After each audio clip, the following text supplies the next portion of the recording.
আমি সৌম্যতা the cake স্টোরিজের তরফ থেকে আরো একটা নতুন কেকের কাজ তোমাদের কাছে নিয়ে চলে এলাম।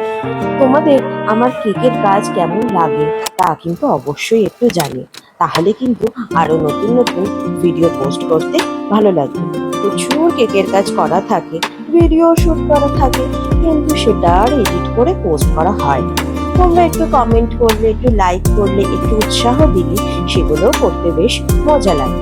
এখানে আমি আবারও আরেকটা নতুন ম্যাঙ্গো ফ্লেভারের কেকের কাজ নিয়ে চলে এসেছি। তোমরা কিন্তু ভেবো না যে আমি খালি ম্যাঙ্গো আর চকলেট ফ্লেভারেরই কেক করি, তা কিন্তু নয়। আমি সব ফ্লেভারেরই কেক করি, তবে এই দুটো একটু যেন বেশি ভালো লাগে।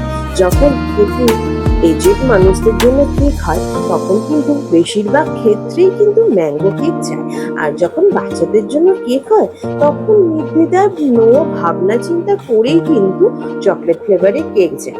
এছাড়াও বাকি বহু ফ্লেভারের কেক করি। অ্যান্ড কেককে কি করে ভালো করতে হয় তোমরা তো সেগুলো আমার কাছ থেকে জেনেই গেছো, তো সেইগুলো আর আমি এই ভিডিওতে বললাম না। তাও যদি তোমরা জানতে চাও আমাকে বলো, আমি আবার অন্য কোনো ভিডিওতে তোমাদেরকে বলবো। এখানে কিন্তু আমি কেকটাকে ফার্স্টে বিভিন্ন ভাবে ক্রাস্ট দিয়ে লেয়ারিং করেছি, করে তারপর কিন্তু প্রপারলি ঠান্ডা করেছি। ঠান্ডা করার পরই কিন্তু আমি বাইরের কোটিংটা দিই। হ্যাঁ, অনেকেই কিন্তু প্রথমে একটা ক্রাফট কোটিং দেয়, তারপরে আবার একটা কোটিং দেয়, দুটো একদম ফ্রেশ ক্রিমের লেয়ার দেয়। তাতে কেকটা একটু ভালো কোটিংও হয়, কিন্তু অনেক সময় না একটু বেশিও ক্রিম হয়ে যায়। আমি খুব বেশি ক্রিম দিয়ে কেক করি না, যার জন্য আমার কাস্টমারেরও আমার কেক খুব ভালো লাগে। ওই জন্য আমি চেষ্টা করি যে অল্প ক্রিমে একবারই কতটা ভালো করে করা যায় সেটা কিন্তু তোমরা আমার কেক দেখলেই বুঝতে পারবে। আমি কিন্তু চেষ্টা করি যে যে কেকটা নিচ্ছে সে যেন কেকটা খেয়ে কখনো না বলে ইস কত ক্রিম, কেকের স্পঞ্জি তো নেই, এইরকম যেন না বলে। সেই রকম ভাবেই কিন্তু আমি কেকটা করার চেষ্টা করি। আমি চেষ্টাও করি ফিনিশিংটা যাতে প্রপারলি দিই। অ্যান্ড এই কেকটা পুরোপুরি হোয়াইট বেসের উপর করেছি আমি।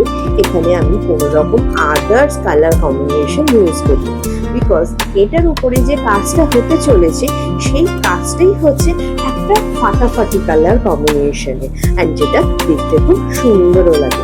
তোমরা আস্তে আস্তেই দেখতে পাবে যে আমি কি করেছি এটার উপরে।